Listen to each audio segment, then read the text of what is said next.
Sabi nila, simpleng trabaho lang daw ang janitor. Oo, simple nga, hanggang sa abutan ka ng dilim. Sa isang lumang paaralan na hindi mo pala nililinis mag-isa. Biyernes noon umuulan, buong hapon. Late na uwian, late din ang paglilinis. Dapat 5 PM tapos na. Pero alas 7 na, nasa grade 6 classroom pa ako. Napansin ko yung last row ng armchair, malinis na. Shiny pa ang blackboard, may nakalagay na basahan sa gilid. Eh hindi ko pa yun nililinis. Lumabas ako sa hallway, tahimik, walang tao, walang guard, walang sapatos. Pero may naririnig ako, tak tak tak. Paano may naglalakad?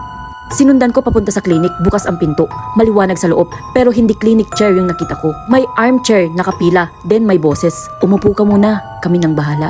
Tumakbo ako sa faculty room, bukas ang ilaw at doon ko sila nakita. Mga nilalang na parang tao, pero hindi, abo ang balat, mahaba ang braso. Nilalagyan nila ng floor wax ang sahig, gamit ang palad nila. Isa sa kanila ang tumitig sa akin. Wala siyang muka, pero ang creepy, parang nakangiti at sabi niya, sa susunod na gabi, kasama ka na namin. Hindi ko maalala kung paano ako nakalabas.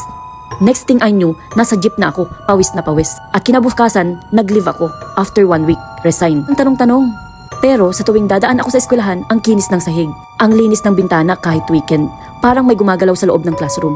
So next time, pag janitor ka o estudyante ka na, naglilinis after class, tandaan mo yung sabi ng dating janitor. Huwag mong aabutin sa dilim, baka tulungan ka nila, pero yung katawan mo ang magiging kapalit. Follow for more stories like this.